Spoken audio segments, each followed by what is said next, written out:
안녕하세요. 저는 서울 서초구에 사는 60대 여자입니다. 제가 오늘 이렇게 사연을 쓰게 된 건 제 오만함이 어떻게 절 망가뜨렸는지, 그리고 제가 얼마나 어리석은 사람이었는지를 여러분께 고백하고 싶어서예요. 먼저 제 소개부터 해야겠네요. 저는 서울대 법대 교수였던 아버지와 이화여대 약대 교수였던 어머니 사이에서 태어났어요. 어릴 때부터 우리 집안은 남다르다는 말을 귀에 못이 박히도록 들으며 자랐죠. 순자야, 우리 집안은 대대로 학자 집안이란다. 너도 그 피를 이어받았으니 자부심을 가져야 해. 아버지는 늘 그렇게 말씀하셨어요. 저는 그 말을 철석같이 믿고 자랐죠. 그리고 저는 이화여대 영문과를 수석으로 졸업한 후 대학병원 내과 과장이던 남편을 만나 결혼했어요. 시아버지는 당시 서울에 있는 큰 병원의 원장이셨고, 시어머니는 음대를 졸업한 부잣집 외동딸이셨죠. 우리 집안에 온 걸 환영한다. 법대 교수 딸이라니 우리 집안과 격이 맞는구나. 시어머니는 처음 만난 날 제게 그렇게 말씀하셨어요. 전 그때부터 더욱 제 출신에 대한 자부심이 커졌답니다. 얼마 후 저는 두 아들을 낳았어요. 큰아들 현우는 서울대 의대를 졸업한 뒤 내과 의사가 되었고, 둘째 태준이는 연세대 의대를 나와 강남에서 성형외과를 운영하고 있죠. 이런 두 아들을 보며 저는 얼마나 자랑스러웠는지 몰라요. 우리 현우는 서울대 의대 수석 졸업이에요. 태준이도 연세대 의대 나와서 강남에서 성형외과 하고 있고요. 동네 부인들 모임에서 저는 늘 이 자랑을 빼놓지 않았어요. 그럴 때마다 다른 부인들의 부러워하는 시선을 받는 게 얼마나 좋았는지 몰라요. 이런 저의 완벽한 인생에 딱 하나 오점이 있다면 그건 바로 제 큰며느리였죠. 저는 처음 본 그 순간부터 큰며느리가 마음에 차지 않았거든요. 7년 전 큰아들 현우가 처음으로 여자친구를 집에 데려온다고 하더군요. 현우가 그렇게 들뜬 목소리로 전화한 건 처음이었어요. 어머니, 저 오늘 저녁에 집에 소개하고 싶은 사람이 있어요. 결혼하고 싶은 사람이에요. 저는 당연히 기대에 부풀었죠. 우리 현우가 드디어 좋은 집 아가씨를 만났구나 생각하며 요리 준비에 정성을 들였어요. 한우로 갈비찜을 끓이고 상어 지느러미로 탕을 끓이고 전복죽까지 준비했죠. 우리 집 최고급 식기도 꺼내놓고 말이에요. 저녁 7시 현관문이 열리고 현우가 들어왔어요. 하지만 그 뒤를 따라 들어온 여자를 보는 순간 저는 실망감을 감출 수 없었어요. 수수한 베이지색 원피스에 화장기 없는 얼굴, 명품 가방 하나 없이 평범한 가방을 든 모습. 이런 평범한 애를 하는 생각이 절로 들었죠.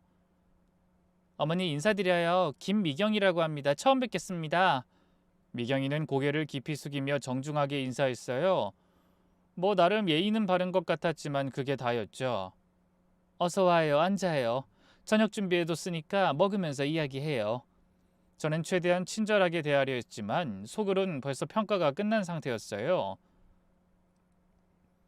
식사를 하면서 저는 자연스럽게 미경이의 배경을 캐묻기 시작했죠. 미경 씨는 어느 대학 나왔어요? 저는 C대학교 간호대학 나왔어요. 간호대학이라는 말에 저는 속으로 경악을 금치 못했어요. 스카이도 아니고 겨우 C대학교에 그것도 간호대학이라뇨? 간호사구나. 그럼 부모님은 뭐 하시는데? 아버지는 동대문 시장에서 작은 포목점 하시고요. 어머님은 아버지 일 도와주세요. 시장 상인이라니 저는 점점 더 실망스러워졌어요. 형제는 있어요? 오빠가 한 명 있어요. 공무원이에요. 공무원이구나. 몇 급이죠? 9급으로 시작해서 지금은 7급이에요. 9급 공무원. 저는 더 이상 묻고 싶지도 않았어요. 이런 평민 집안과 우리가 사돈이 된다니 말도 안 되는 이야기였죠. 식사가 끝나고 미경이가 돌아간 후 저는 현우에게 단도직입적으로 말했어요. 어머니 무슨 말씀이세요? 대체 미경이가 뭐가 문제인데요? 간호사잖아. 그것도 C대학 출신. 우리 집안이 어떤 집안인데 간호사를 며느리로 들이겠다는 거니? 어머니, 간호사가 대체 뭐가 어떻다고 그러시는 거예요? 미경이 정말 좋은 사람이에요. 환자들한테도 인기도 많고 성실하고요. 좋은 사람? 집안 배경이 그 모양인데 뭐가 좋아? 아빠는 시장 상인, 오빠는 구급 공무원. 그게 우리 집안이랑 맞는다고 생각하니? 아이 어머니, 왜 사람을 집안 배경으로만 판단하세요? 현우야, 차라리 혼자 살아라. 우리 집안 체면이 말이 아니야. 의사가 간호사랑 결혼한다고? 동네 망신이야. 결국 현우는 제 반대를 무릅쓰고 미경이와 결혼했어요.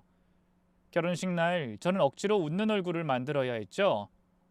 친구들이 며느리가 예쁘네 하면 저는 예쁘기만 하면 뭐해요? 간호사 출신이에요 라고 대답했죠. 결혼 후에도 저는 미경이를 계속 무시했어요. 네, 저도 알아요. 제가 못된 시어머니라는 것을. 하지만 어쩌겠나요? 꼴 보기가 싫어 죽겠는걸. 저는 하루가 멀다 하고 큰애를 잡돌이질했죠. 예, 이거 떡국 맛이 왜 이래? 너희 집에선 이렇게 끓이니?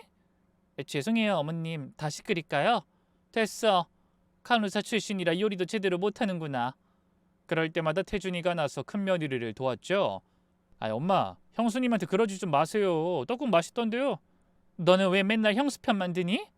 편드는 게 아니라 사실을 말하는 거예요. 형수님이 요리를 얼마나 잘하시는데요. 태준이는 정말 한결같이 큰며느리를 챙겼어요.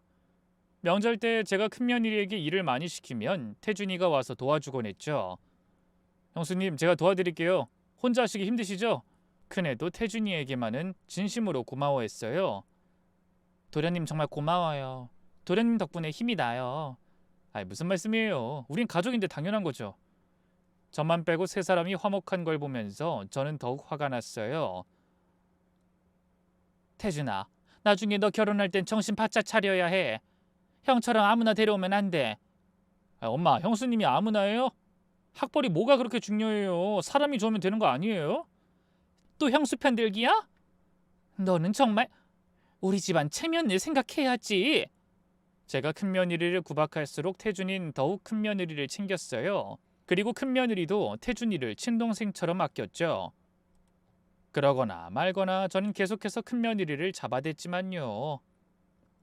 그렇게 시간이 흐르자 큰애는 점점 더 의기소침해져 갔어요. 저는 그럴수록 더 큰애가 꼴보기가 싫어서 구박을 있는 대로 해줬죠. 예, 이번 추석엔 사람이 많이 와. 음식 넉넉히 준비해야겠다. 추석 전날부터 큰애는 혼자서 장을 보고 전을 부치고 나무를 묻히기 시작했어요. 저는 거실에서 TV를 보며 가끔씩 잔소리만 했죠. 전이 너무 두껍네. 우리 집은 얇게 붙여야 해. 네 어머니, 다시 붙일게요. 나물간이 싱거워. 너 친정에서 대체 뭘 배웠니? 죄송해요. 간 다시 맞출게요. 큰애는 그렇게 밤 12시가 넘도록 부엌에서 일했어요. 큰아들이 내가 도와줄까? 하고 물었지만 제가 나서서 말렸죠. 남자가 부엌에 들어가면 못 써. 그냥 새아기가 하게 놔둬. 추석 당일 친척들이 모이자 저는 또 며느리 잡돌이질을 시작했어요. 우리 큰며느리는 간호사 출신이라서요. 음식 솜씨가 좀 부족해도 이해해 주세요. 순간 큰애의 얼굴이 빨갛게 달아오르더군요. 하지만 아무 말도 하지 못하고 부엌으로 들어갔죠. 그런데 그날 밤 큰애가 현우에게 울며불며 하소연을 했다고 하더군요. 너무 힘들어서 죽겠다면서 말이죠. 결국 큰애는 짐을 싸서 집을 나가버렸고 그러자 큰아들 현우가 제게 소리를 질러대더군요. 엄마, 이게 뭐예요? 미경이가 집을 나갔어요. 가고 싶으면 가라고 해. 간호사 주제 뭘 그렇게 거만해. 엄마! 미경이가 이혼하자고 한다고요. 그래, 잘 됐네. 이번 기회에 제대로 된 여자 만나봐. 근데 제가 그렇게 말하자 현우는 무너져 내렸어요. 엄마, 나 미경이 없으면 못 살아요. 제발 엄마가 미경이한테 사과 좀 해주세요. 내가 왜 사과를 해? 간호사한테? 그때 태준이까지 거들고 나서더군요. 엄마 정말 너무하세요. 형수님이 그동안 얼마나 참았는데요. 형수님은 정말 좋은 분이에요. 형도 형수님 만나서 정말 행복해하잖아요. 넌 또 왜 나와서 난리야? 엄마가 형수님을 가족으로 받아들이지 않으니까요. 학벌로 사람을 판단하는 건 잘못된 거예요. 결국 태준이가 직접 큰며느리를 찾아갔어요. 형수님, 제가 엄마 설득할게요. 형도 형수님 없으면 정말 힘들어해요. 그러니까 한 번만 더 기회를 주세요. 제가 정말 엄마한테 강하게 얘기할게요. 태준이의 간곡한 부탁에 큰애는 일주일 만에 집으로 돌아왔어요. 하지만 그 후로도 저는 변하지 않았어요. 오히려 감히 집을 나가? 하는 마음에 더 심하게 구박했죠. 간호사가 뭐 그리 대단하다고 집을 나가? 그녀는 점점 말수가 줄어들었고 웃음도 사라졌어요. 그러더니 어느 순간부터는 우울증 약을 먹기 시작했죠. 그러던 어느 날 현우가 퇴근하고 들어오더니 조심스럽게 이야기를 꺼내더군요. 당분간 큰애와 함께 호주에 가서 지내겠다고 말이죠. 결국 한 달 뒤 큰아들 내외는 짐을 싸 호주로 떠났어요. 그렇게 5년이라는 시간이 흐르고 저는 큰아들 내외와는 완전히 연락을 끊은 상태로 지냈죠. 그쯤 되자 아무리 저라도 슬그머니 이런 생각이 들긴 하더군요. 내가 그렇게 며느리한테 잘못한 건가? 하지만 이내 아니야. 간호사가 우리 집안에 맞지 않는 건 사실이잖아. 라는 생각이 들었고 저는 어서 빨리 둘째 태준이가 결혼을 해서 하루라도 빨리 집안이 시끌벅적해지길 기다렸죠. 그러던 어느 날 태준이가 들뜬 목소리로 말했어요. 엄마, 저 소개해드리고 싶은 사람 있어요. 하지만 전 그때 전혀 예상하지 못했어요. 태준이가 데려올 여자가 어떤 사람일지, 그리고 그 여자가 제 인생을 어떻게 바꿔놓을지를 말이죠. 얼마 후 태준이가 결혼하겠다는 아가씨를 집으로 데리고 오겠다는 날이 되고 저는 아침부터 요리를 준비하고 집안을 깨끗이 청소했어요. 이번엔 정말 우리 집안에 맞는 아가씨가 오겠지? 초인종이 울리고 현관으로 나가 문을 여는 순간 저는 숨이 멎는 것 같았어요. 태준이 옆에 선 아가씨는 정말 완벽했거든요. 베이지색 샤넬 정장에 에르메스 캘리백, 디올 구두까지 머리부터 발끝까지 명품으로 치장했지만 전혀 과하지 않고 우아했죠. 키는 168cm 정도의 늘씬한 몸매, 고급스러운 메이크업까지 저는 감탄을 감추지 못했어요. 정말 드디어 우리 집안에 어울리는 며느리감이 나타난 거예요. 거기다가 이 아가씨는 학벌부터 집안 배경까지 모든 것이 다 완벽했어요. 저는 연세대학교 경영학과를 졸업하고 지금은 강남에서 갤러리 디렉터로 일하고 있어요. 아버지는 주류 회사를 운영하고 계시고 어머니는 인사동에서 유명한 화랑을 하세요. 그 덕분에 어렸을 때부터 예술 작품을 접할 기회가 많아서 저도 자연스럽게 이 길로 오게 됐어요. 정말 다재다능하시네요. 우리 태준이가 좋은 분을 만났구나. 식사를 하면서도 이 아가씨 소연이의 매너는 완벽했어요.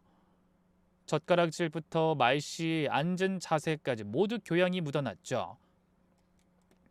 어머님, 정말 요리 솜씨가 대단하세요. 특히 이 갈비찜은 정말 최고예요. 고마워요. 자주 와서 먹어요. 간호사 며느리는 한 번도 내 요리를 칭찬한 적이 없는데. 소연이가 화장실에 간 사이 저는 태준이에게 속삭였어요. 태준아, 정말 대단한 아가씨를 만났구나. 엄마 정말 마음에 들어. 아니, 마음에 들다 못해 감동이야. 드디어 네가 제대로 된 여자를 만났어.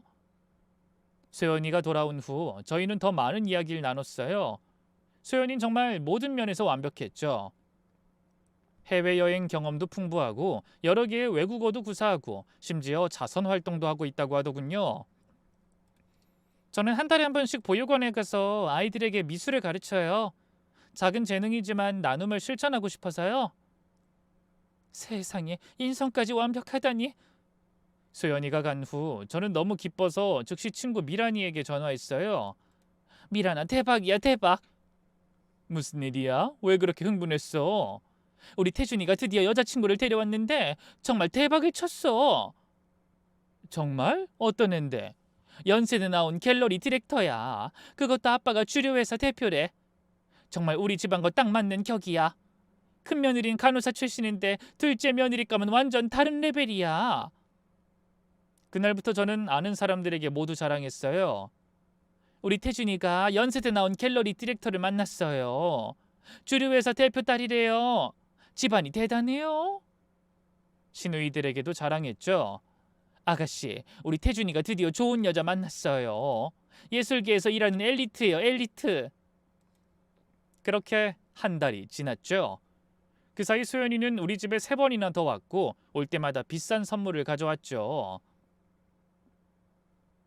프랑스산 고급 와인, 백화점 상품권, 건강식품 세트까지 정말이지 센스도 완벽했어요. 소연아, 이렇게 비싼 걸 왜 사와? 그냥 와도 되는데. 어머님께 받은 사랑에 비하면 이건 정말 작은 거예요. 어머님이 저를 딸처럼 대해주셔서 정말 감사해요. 간호사 며느린 맨날 빈손으로 왔는데. 소연이를 만난 지 2달이 지난 어느 날 문득 큰며느리 미경이가 떠올랐어요. 5년 동안 거의 연락이 없었지만 갑자기 이 기쁜 소식을 전하고 싶어졌죠. 아니, 솔직히 말하면 자랑이 하고 싶었어요. 저는 얼른 큰애에게 전화를 걸었죠. 잠시 후 큰애의 목소리가 들렸어요. 어머님, 오랜만이에요. 큰애야, 오랜만이다. 큰일 났어. 네? 무슨 일이세요? 글쎄, 우리 태준이가 드디어 여자친구를 데려왔는데 정말 대박이야. 너랑은 완전히 다른 급수의 여자를 만났어. 연세대 경영학과 나왔고 지금은 강남에서 갤러리 디렉터를 하고 있대. 주류 회사 대표 딸이고. 네. 좋은 분 만나셨나 봐요. 좋은 정도가 아니야. 너랑 같은 32살인데 완전히 다른 세계 사람이야. 명품으로 온몸을 두르고 말하는 것도 완전 교양 있고. 아우, 진짜 어찌나 마음에 들던지. 그네는 계속 침묵했어요. 저는 더 신이 나서 말을 이어갔죠. 예, 미안한데 너도 대학은 나왔지만 간호학과잖아? 시대학교 간호학과. 근데 이 아가씨는 연세대야. 연세대 경영학과. 게다가 갤러리 디렉터래. 문화예술계 엘리트야. 그렇군요. 그네의 목소리가 점점 작아졌어요. 저는 더욱 의기양양해졌죠. 넌 간호사였지만 얘는 완전 다른 레벨이야. 부모님도 주류회사 대표시고 너희 부모님은 시장에서 포목점 하셨지? 내가 비교하려는 건 아닌데 같은 나이인데 이렇게 차이가 날 수가 있나 싶어서. 소연이는 와인 소믈리에 자격증도 있고 피아노도 15년 배웠대. 승마도 즐기고. 얼굴도 정말 연예인급이야. 키도 크고 날씬하고 화장도 고급스럽게 하고.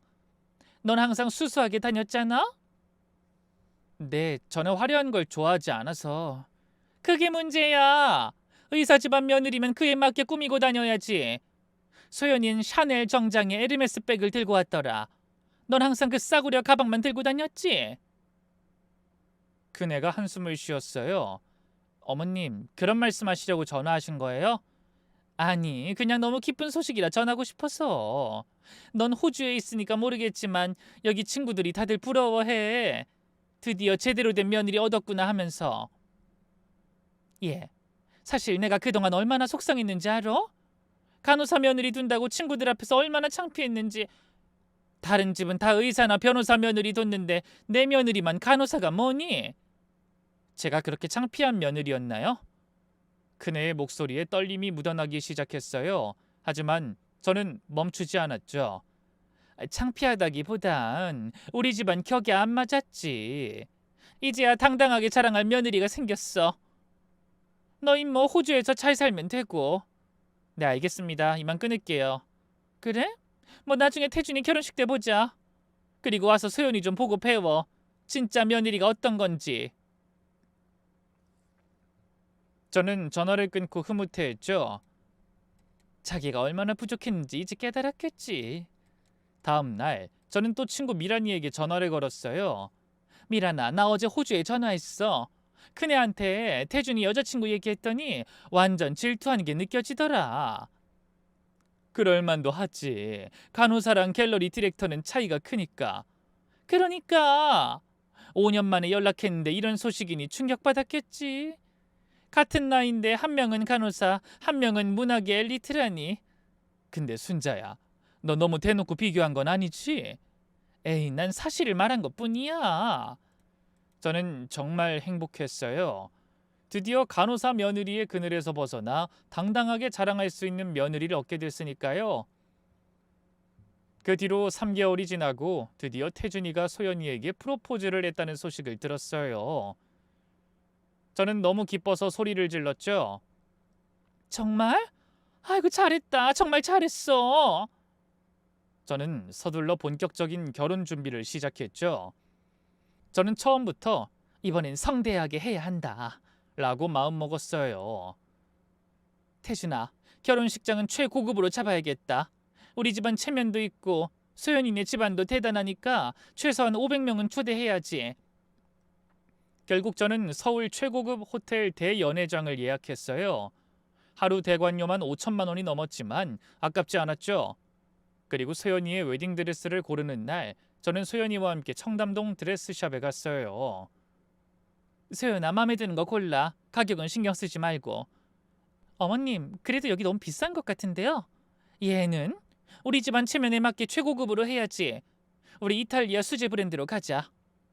결국 저는 소연이를 위해 5천만 원짜리 수입 드레스를 주문했어요. 물론 예물 준비도 최고급으로 했죠. 1캐럿 다이아몬드 세트에 시계도 최고급으로 제일 비싼 걸로 샀고요. 예물값만 총 2억이 넘게 들었지만 전혀 아깝지 않았어요. 이 모든 준비 과정이 저에겐 자랑거리였으니까요. 결혼식 준비는 순조롭게 진행됐어요. 하객 명단을 작성하면서 저는 더욱 신이 났죠. 우리 쪽에서는 대학병원 원장님, 의대 교수님들, 의사 동료들 모두 사회 저명 인사들이었어요. 둘째의 결혼 준비를 하면서 저는 정말 매일이 행복했죠. 백화점에 가서도 자랑했고 미용실에서도 자랑했고 어딜 가든 태준이 결혼 얘기를 했죠. 우리 아들이 연세대 출신 갤러리 디렉터랑 결혼해요. 주류 회사 대표 딸이래요. 사람들의 부러운 눈빛을 받을 때마다 저는 마치 하늘을 나는 것만 같았어요. 그러던 중 고등학교 동창 모임이 있었어요. 오랜만에 만나는 친구들이라 더욱 설레는 마음으로 갔죠. 모임 장소에 도착하니 벌써 몇몇 친구들이 와 있더라고요. 반가운 인사를 나누고 자리에 앉으니 어김없이 자녀 자랑이 시작됐죠. 내 딸은 지금 미국에서 변호사하고 있어. 사위는 한국계 미국인인데 아버지가 거기서 큰 회사 하더라고. 저는 속으로 그 친구를 비웃었어요. 겨우 저 정도 가지고 자랑이라고? 드디어 제 차례가 왔을 때 저는 여유롭게 입을 열었죠. 우리 둘째가 이번에 결혼하는 데 있지? 나 거의 준재벌 며느리 보게 생겼어. 순간 테이블이 조용해졌어요. 모두들 감탄하는 표정이었죠. 와, 준재벌이라니 어떤 집안인데? 아버지가 주류회사 대표시고 며느리는 연세대 나와서 갤러리 디렉터하고 있어. 집은 청담동이고. 친구들이 입을 다물지 못했어요. 어머, 순자, 넌 진짜 복이 많다. 아들 둘 다 의사의 며느리까지 준재벌이야? 바로 그때 옆에서 조용히 듣고 있던 은주가 입을 열었어요.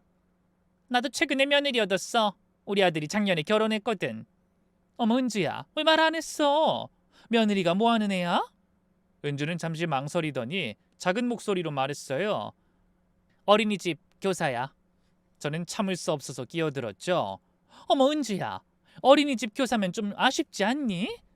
요즘은 여자도 좋은 직장 다녀야 하는데. 그러자 은주의 표정이 굳어졌어요. 왜?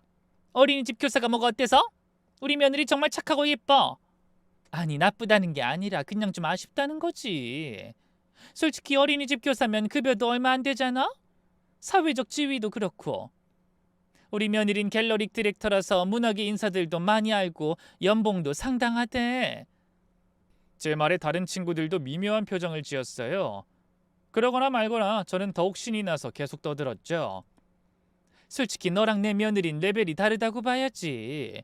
어린이집 교사랑 갤러리 디렉터랑 어떻게 비교를 해? 순자야, 너 지금 우리 며느리 무시하는 거야? 무시가 아니라 팩트를 말하는 거지.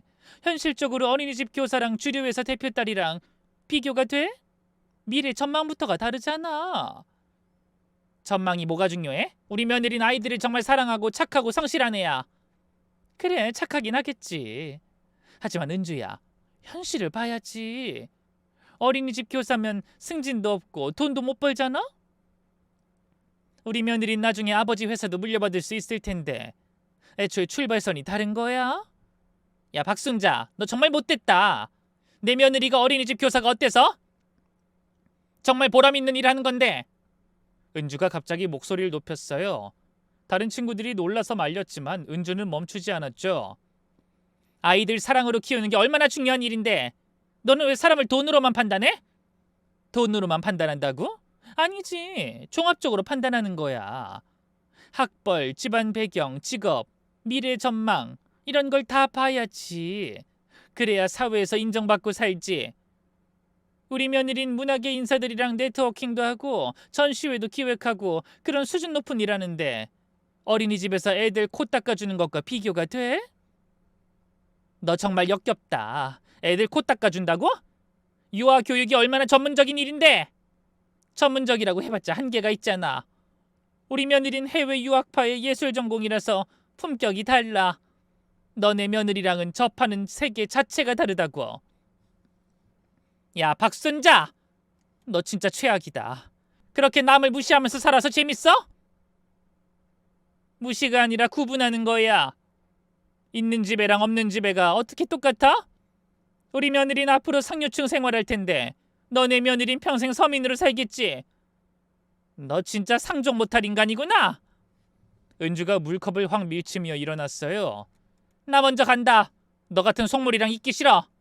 그러고는 은주가 가방을 챙겨서 나가버렸어요. 남은 친구들은 저를 어색하게 쳐다보더니 하나둘씩 자리를 뜨기 시작했죠. 순자야, 너 오늘 좀 심했어. 은주한테 사과해야 할 것 같은데? 하지만 전 전혀 미안하지 않았어요. 오히려 속이 시원했죠. 내가 뭘 잘못했어? 사실을 말한 건데? 어린이집 교사랑 갤러리 디렉터랑 같은 급인 줄 알았나? 그렇게 동창 모임은 엉망이 되었지만 전 개의치 않았어요. 오히려 제 며느리의 우월함을 다시 한번 확인한 기분이었죠. 그리고 얼마 후 제가 그토록 기다리던 둘째의 결혼식 당일, 저는 새벽 5시부터 눈이 떠졌어요. 아니, 사실 잠을 제대로 못 잤죠. 너무 설레고 기대돼서 뜬 눈으로 밤을 지새웠거든요. 드디어 이 날이 왔구나. 완벽한 며느리를 얻는 날. 저는 침대에서 벌떡 일어나 얼른 미용실에 갈 준비를 했어요. 미용실에 도착하니 직원들이 절 반갑게 맞이해 주더군요. 어머님, 오늘이 그날이시죠? 둘째 아드님 결혼식? 네, 우리 둘째가 오늘 아주 완벽한 아가씨하고 결혼해요. 헤어와 메이크업을 받으면서도 저는 계속 자랑을 늘어놨어요. 얼굴도 예쁜데 집도 잘 살고, 세상에 어디서 그렇게 내 마음에 쏙 드는 애가 우리 집 며느리가 됐는지 나 정말 너무 행복해서 이게 꿈인가 싶다니까. 하도 행복한 기분으로 메이크업을 받아서 그런지 메이크업이 끝나고 얼굴을 보니 제 얼굴이 평소보다 10년은 젊어 보이더군요. 그렇게 이래저래 기쁜 마음으로 호텔에 가니 이미 많은 하객들이 와 있었어요. 순자야, 축하해. 순자야, 정말 부럽다. 둘째 아들이 이렇게 좋은 여자 만나다니. 역시 태준이가 안목이 좋지? 저는 의기양양하게 하객들을 맞이했죠. 태준이 병원 원장님이 왔을 때도 저는 자랑을 멈추지 않았어요. 원장님, 오늘 와주셔서 감사합니다. 축하합니다. 신부가 정말 훌륭하다고 들었어요. 네, 연세대 출신 갤러리 디렉터예요. 아우, 정말 우리 집안 격에 딱 맞는 며느리를 얻었지 뭐예요. 이게 다 원장님이 우리 태준이 예쁘게 봐주신 덕이죠. 이어서 시누이들과 조카들도 도착했어요. 아니, 정말 좋은 며느리 얻었네요. 큰 며느리보다 훨씬 나은 것 같아. 그럼요, 아가씨. 간호사랑 갤러리 디렉터는 차이가 크죠. 학벌도 다르고 집안도 다르고. 저는 하객 한 명 한 명에게 소연이의 스펙을 자랑했어요. 우리 태준이가 정말 좋은 여자 만났어요. 큰아들은 실패했지만 둘째는 대박이에요. 그렇게 의기양양하게 하객들을 맞이하고 있는데 결혼식 시작 1시간 전쯤 되었을까요? 갑자기 웨딩홀 입구가 소란스러워졌어요. 급하게 뛰어오는 발자국 소리가 들리더니 익숙한 목소리가 들렸죠. 어머니! 고개를 돌려보니 큰며느리였어요. 제 큰아들 현우와 함께 헐레벌떡 뛰어오고 있더군요. 어머님, 죄송해요. 날씨 때문에 비행기가 늦게 출발하는 바람에 급히 왔어요. 그네가 숨을 헐떡이며 말했어요. 근데 5년 만에 보는 큰애의 모습은 어딘가 많이 달라져 있더군요. 예전에 수수하고 기가 죽어있던 모습은 온데간데 없고 훨씬 세련되고 당당해 보였죠. 베이지색 코트에 고급스러운 가방, 단정하게 손질된 머리까지 호주 생활이 큰애를 많이 바꿔놓은 것 같았어요. 하지만 전 여전히 큰애를 시큰둥하게 대할 뿐이었습니다. 그래 왔구나. 늦게 와서 자리도 뒤쪽으로 앉아야겠네. 괜찮아요, 어머님. 와서 축하드릴 수 있어서 다행이에요. 그네가 미소를 지으며 말했지만 전 차갑게 대답했어요. 소연이 아직 못 봤지? 정말 완벽해. 너랑은 비교가 안 돼. 그네는 제 말에 표정이 잠깐 굳어졌지만 이내 다시 미소를 지었어요. 네, 정말 아름다운 분이라고 들었어요. 아름답기만 한 게 아니야. 연세대 출신의 갤러리 디렉터야. 너처럼 간호사가 아니라 진짜 엘리트지. 간호사 출신으론 절대 따라올 수 없는 품격이 있거든. 아 맞다. 너희 축의금은 제대로 준비했겠지? 5년이나 떨어져 있었으니 그 정도는 해야지. 네 어머님, 당연히 준비했죠. 그네가 차분하게 대답했어요. 그때 다른 하객들이 다가왔고 전 일부러 큰애가 들으라는 듯 큰 소리로 외치기 시작했죠.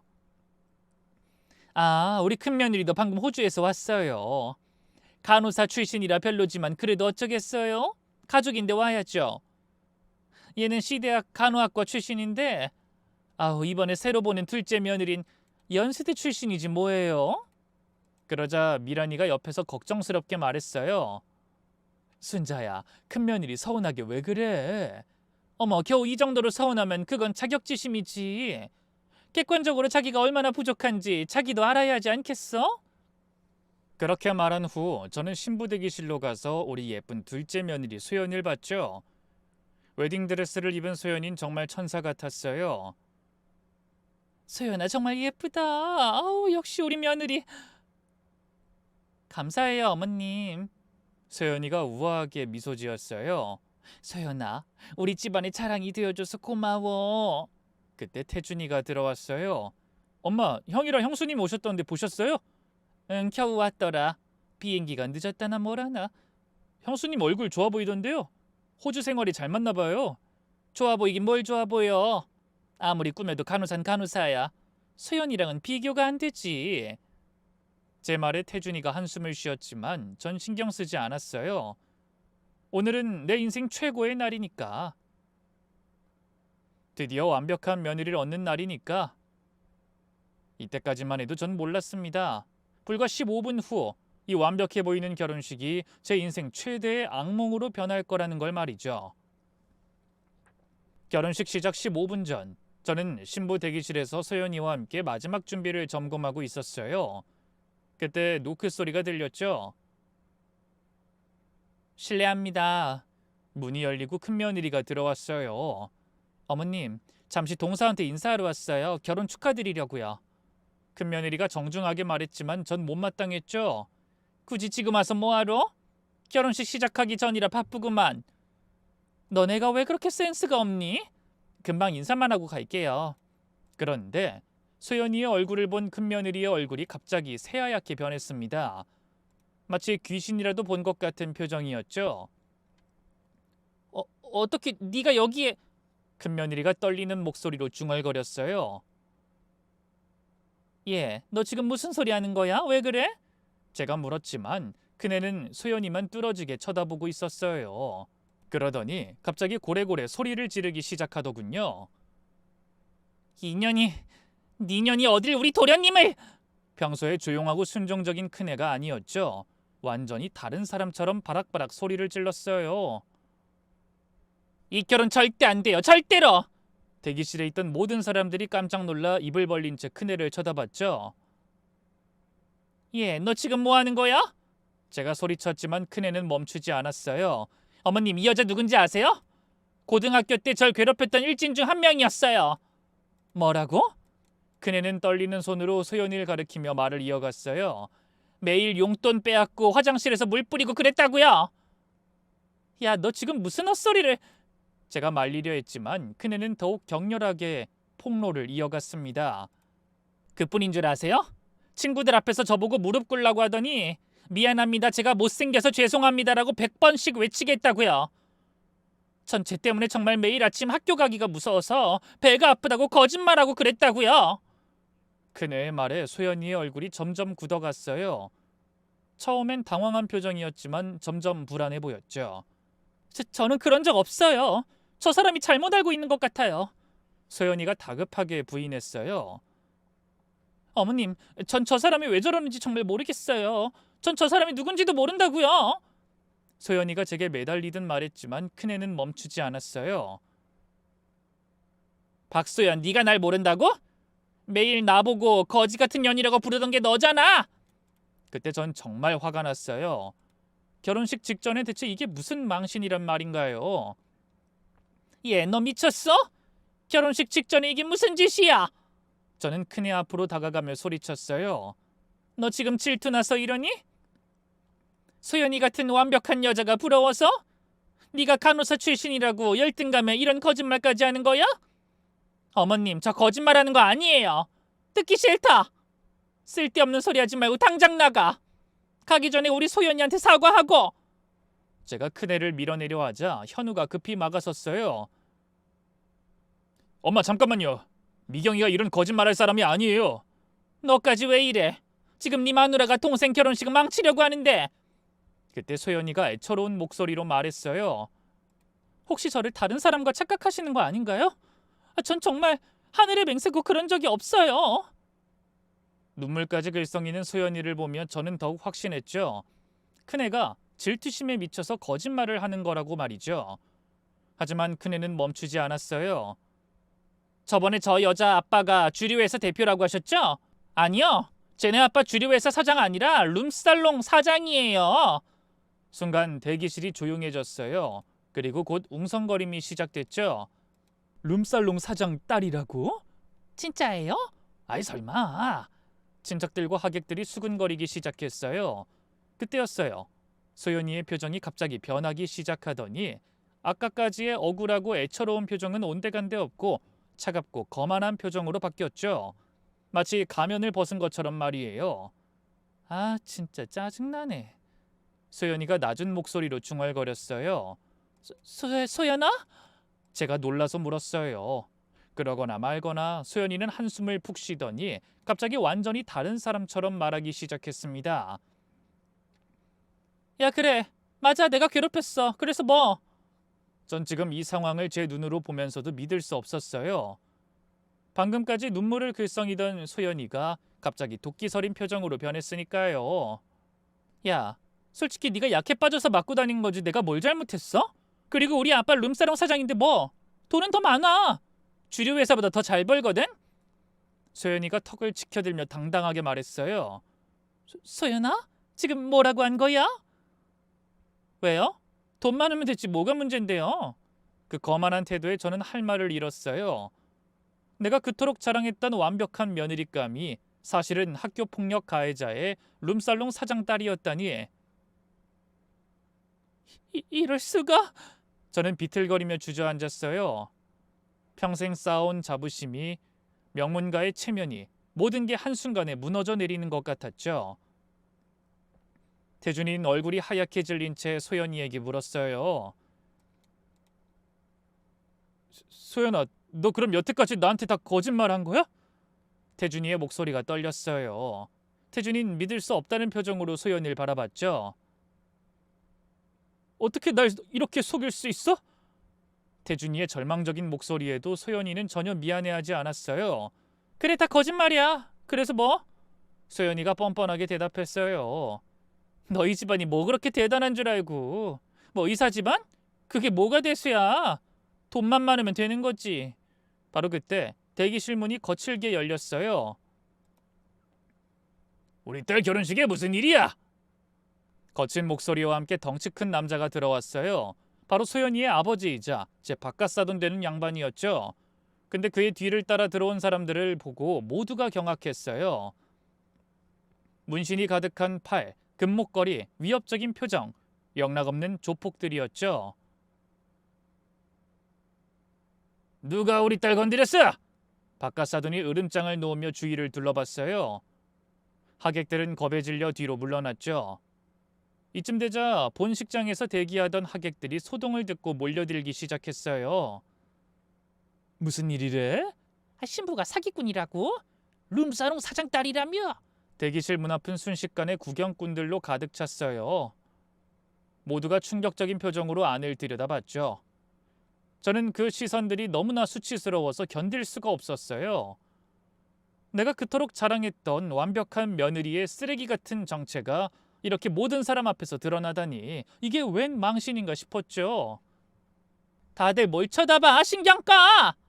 그때 소연이가 하객들을 향해 소리쳤어요. 그리고는 큰며느리를 향해 도끼 서린 눈빛을 보냈죠. 김미경, 너도 각오해? 가만 안 둬? 네가 오늘 한 짓 절대 용서 안 해. 그러더니 소연이와 박가사도는 욕설을 퍼부으며 밖으로 나가버렸습니다. 그렇게 그들이 떠나고 대기실은 정적에 휩싸였어요. 그리고 곧 수군거림이 시작됐죠. 순자야, 이게 네가 그렇게 자랑하던 며느리야? 미란이는 고소함을 숨길 수 없는 표정을 지으며 제게 말했어요. 주류회사 대표 딸이라고 그렇게 자랑하더니 결국 다 거짓말이었네. 친척들과 친구들의 시선 역시 모두 저에게 쏠렸어요. 동정과 조롱이 섞인 그 시선들이 너무나 따가웠죠. 저는 더 이상 견딜 수 없어 의자에 주저앉고 말았어요. 결혼식은 당연히 진행될 수 없었죠. 신부가 도망갔는데 무슨 결혼식을 하겠어요? 결국 하객들은 하나둘 떠나기 시작했어요. 그럼 우리 먼저 가볼게. 순자, 너 정말 안 됐다. 형식적인 위로의 말들이 오갔지만 그들의 눈빛엔 조롱이 가득했어요. 태준인 신랑복 차림으로 넋이 나간 채 서 있었죠. 어떻게 이럴 수가. 소연이가 사기꾼이었다니. 그러자 큰아들 내외가 태준이를 부축해 주더군요. 태준아, 너무 상심하지 마. 저런 여자와 결혼하지 않은 게 어찌 보면 다행이야. 하지만 태준이는 아무 말도 하지 못했어요. 저는 의자에 앉은 채 여전히 현실을 받아들이지 못하고 있었죠. 이거 꿈이지? 그래, 맞아. 이건 분명 악몽일 거야. 하지만 이건 분명한 현실이었죠. 그때 큰애가 제게 조심스럽게 다가와 절 부축해줬지만 저는 고개도 들 수 없었어요. 얼마나 부끄럽고 또 창피하던지요. 정말이지 딱 죽고 싶을 정도였죠. 하지만 제 망신살은 여기서 끝이 아니었답니다. 둘째 아들의 결혼식이 파탄난 이후 저의 삶은 완전히 바뀌어버렸어요. 아니, 무너졌다는 표현이 더 맞겠네요. 결혼식이 파토난 다음 날부터 저희 동네는 온통 우리 집 얘기로 떠들썩했거든요. 저 집 둘째 결혼식 들었어? 완전 난리였다며. 신부가 룸사롱 사장 딸의 일진 출신이래. 어머머머, 그렇게 잘난 척하더라니 꼴 좋네. 친구들 사이에서도 마찬가지였어요. 평소 저를 질투하던 친구들은 이때다 싶어 통쾌했죠. 매일 우리한테 자랑질하더니 사기꾼한테 속았구만. 쌤통이다 진짜. 아니, 나이 60 넘게 먹고 사람 보는 눈이 그 정도밖에 안 되나? 심지어 미란이조차도 제게 거리를 두기 시작했어요. 얘기 좀 하자고 하면 바쁜 척하며 제 연락을 무시하기 일쑤였죠. 순자야, 나도 바빠서 다음에 연락할게. 전화를 끊는 목소리에 동정심이 묻어 있었지만 그게 더 비참했어요. 거울을 볼 때마다 제 자신이 한심해 보여 견딜 수가 없었죠. 내가 정말 바보였구나. 혼잣말이 절로 나왔어요. 그제서야 저는 제가 얼마나 어리석은 삶을 살아온 것인지 깨닫게 되더군요. 또 큰며느리에게 미안한 마음도 들었죠. 그래서 저는 용기를 내어 큰아들에게 전화했어요. 현우야, 엄마야. 네, 무슨 일이세요? 저기 큰애 좀 바꿔줄래? 미경이요? 왜요? 그냥 미안하다고 말하고 싶어서. 잠시 침묵이 흘렀어요. 죄송한데요, 어머니. 미경이가 지금 통화하기 어렵대요.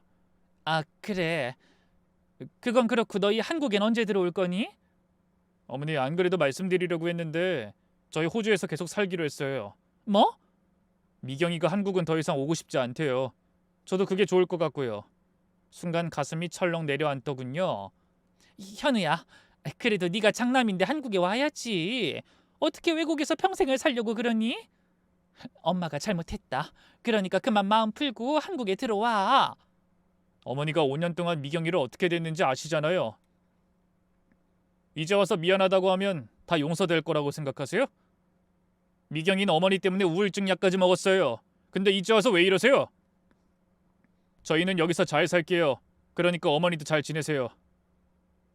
그 말을 끝으로 전화가 끊어졌어요. 저는 수화기를 든 채 한참을 멍하니 있었죠.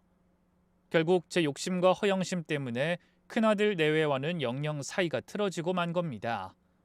심지어 태준이도 그 일 이후로 다시는 여자를 만나지 않았어요.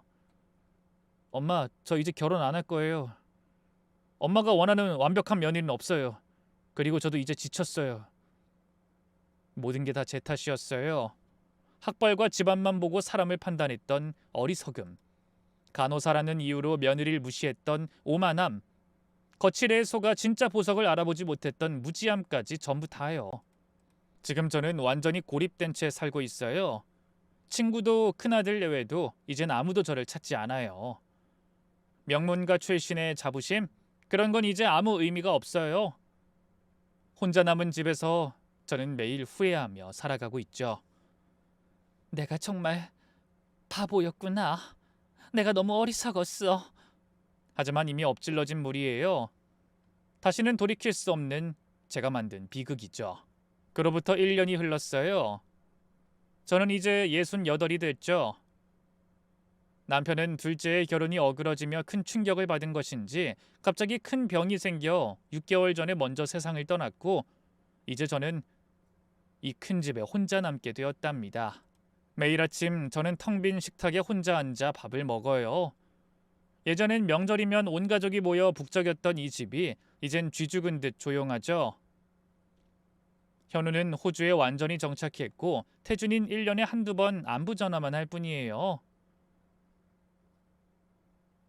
엄마, 요즘 건강은 좀 어떠세요? 응, 태준아, 엄만 괜찮아.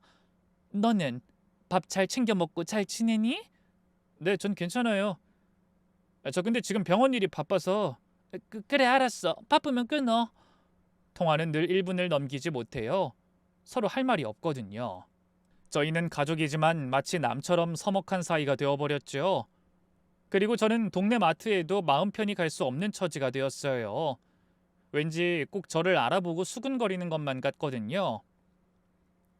저 할머니가 그때 그 사기 결혼 당할 뻔한 집 할머니야 하고 말이죠. 물론 그럴 일 없다는 것을 잘 알지만 요즘은 왜인지 밖에만 나가면 위축이 되더군요. 이럴 때 친구라도 만나면 기분 전환이 되겠지만 요즘 저는 미란이와도 연락하지 않는 사이가 되었답니다. 가끔 길에서 마주쳐도 서로 못 본 척하고 지나갈 뿐이죠. 예전엔 매일 전화하며 수다 떨던 사이였는데 이젠 완전한 남이 되었어요. 심지어 저는 병원에 갈 때도 혼자예요. 무릎이 아파서 정형외과에 가면 의사가 물어요. 보호자는 안 오셨어요? 네, 저 혼자 왔어요. 연세가 있으신데 다음엔 가족분이랑 같이 오세요. 그러면 전 그저 가만히 고개만 끄덕이죠. 가족이 없다는 말은 차마 못하고서 말입니다. 작년 겨울 빙판길에 미끄러져 엉덩이뼈를 다쳤을 때도 저는 혼자 구급차를 불렀어요. 병원에서 수술하고 입원해 있는 동안 병문안 오는 사람이 한 명도 없었죠. 옆 병실의 할머니들은 자녀들이 돌아가며 간병하는데 저는 간병인을 고용해야 했어요. 자녀분들은 안 오시나요? 간병인이 조심스럽게 물었어요. 다들 멀리 살아서 일도 바쁠 거고. 전 그렇게 거짓말을 할 뿐이었습니다. 저는 요즘 가끔 큰아들 부부의 소식을 카톡 사진으로 보곤 해요. 큰며느리는 호주에서 간호사로 일하며 행복하게 살고 있더군요. 사진 속 미경이는 밝게 웃고 있었어요. 제가 그토록 무시했던 간호사 며느리가 이젠 호주 병원에서 인정받는 전문직 여성이 되었죠. 그리고 무엇보다 손주를 가진 것 같던데 글쎄요. 제가 살아생전에 그 아이를 볼 수 있을까요? 친구들은 다들 손자 자랑하느라 바쁜데 전 그저 멀리서 사진으로만 봐야겠죠? 사실 한 달 전 저는 큰 용기를 내어 큰아들 내외에게 편지를 썼어요. 현우야, 엄마가 정말 잘못했다. 큰애한테도 진심으로 사과하고 싶다. 단 한 번만 만날 수 없을까? 얼마 후 답장이 왔어요. 큰며느리가 쓴 편지였죠. 어머님, 편지 잘 받았습니다. 저도 이젠 어머님 원망하지 않아요. 하지만 다시 만나고 싶진 않습니다. 서로에게 상처만 될 것 같아요. 저흰 여기서 잘 살고 있으니 걱정하지 마세요. 건강하세요. 정중하지만 차가운 거절이었어요. 당연하죠. 제가 5년 동안 그녀에게 준 상처가 얼마나 컸는데. 결국 올해 설날 저는 혼자 떡국을 끓여 먹었어요. 눈물이 뚝뚝 떨어진 탓인지 떡국이 꼭 소태처럼 짜더군요. 내가 왜 이렇게 됐을까? 이제 제게 남은 건 후회뿐이에요. 주변을 돌아보니 제 주변 친구들 중에는 간호사 며느리, 유치원 교사 며느리, 평범한 회사원 며느리를 둔 사람들이 참 많더군요. 그들은 모두 행복해요. 며느리들이 시어머니를 잘 모시고 명절이면 온 가족이 모여 웃고 떠들죠. 우리 며느리가 간호사인데 정말 살뜰해. 내가 아프면 제일 먼저 달려와. 우리 며느리는 평범한 회사원이지만 마음이 정말 따뜻해. 그들이 부러워요. 저도 그런 행복 누릴 수 있었는데. 지금 이 글을 쓰는 것도 혼자 있기가 너무 적적해서예요.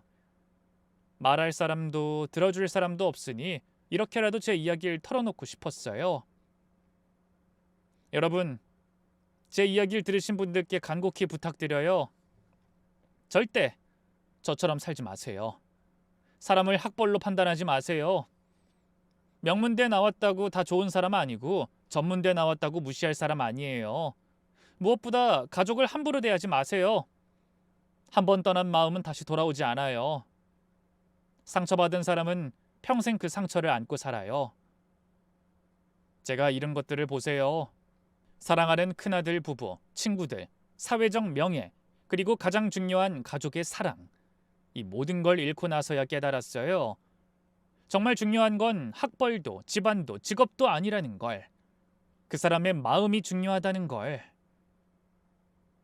지금 며느리나 사위가 마음에 안 드신다고요? 다시 한번 생각해 보세요. 정말 그 사람이 부족한 건가요? 아니면 여러분의 기준이 너무 높은 건가요? 평범해도 괜찮아요. 성실하고 착한 사람이면 충분해요. 여러분의 자녀가 선택한 사람을 믿어주세요. 마지막으로 하고 싶은 말은 큰애야, 정말 미안해. 네가 얼마나 좋은 며느리였는지 이제야 알았어. 너무 늦었지만 용서해 줄 수 있다면 용서해 줘. 이제 펜을 놔야겠어요. 손이 떨려서 더 이상 쓸 수가 없네요. 부디 여러분은 저 같은 어리석은 선택하지 마세요. 사람을 있는 그대로 보세요. 사랑하는 가족을 소중히 여기세요. 한번 잃으면 다신 돌아오지 않습니다. 저처럼 이렇게 쓸쓸한 최후를 맞지 마세요.